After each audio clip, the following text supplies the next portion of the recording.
This program has been brought to you by Alpine Bank. Dedication you can count on and experience you can trust. Alpine Bank, member FDIC. What Durango services would you cut? Which would you keep? And would you be willing to pay more in property or sales taxes to maintain the quality of life that Durango offers? You'll have one more time to answer that question and others during the fourth and final forum on community values that the City of Durango has held since March. The forum will be from 5 to 7 p.m. on Monday, June 25th at Carver's Brewing. The city launched a massive public outreach campaign earlier this year after announcing that it would need between $8.6 and $10 million more in revenues each year to maintain city services, fix aging streets, and update city buildings. The city asked residents what they value about living in Durango, what they would cut in the general fund, and what services they were willing to support with a tax increase. 4,500 comments from 800 residents were gathered over 4 dozen community workshops on the budget, 3 community forums, and a community-wide survey.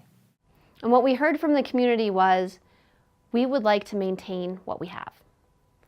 We love our quality of life, we're concerned about affordable housing, and the future outlook of jobs, but the quality of life here is fantastic and we're very satisfied with the level of service that we receive from the city.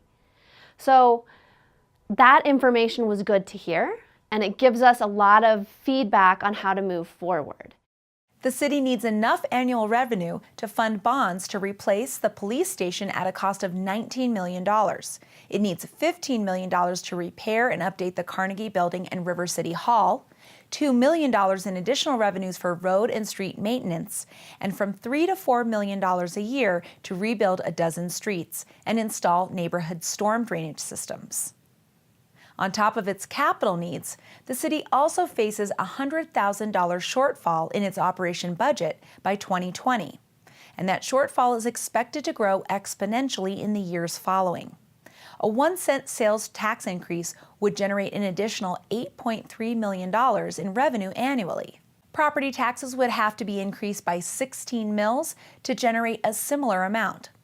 Blake said community feedback indicated that residents most likely would support a combination of increases in both sales and property taxes as long as the city continues to look for more budget cuts.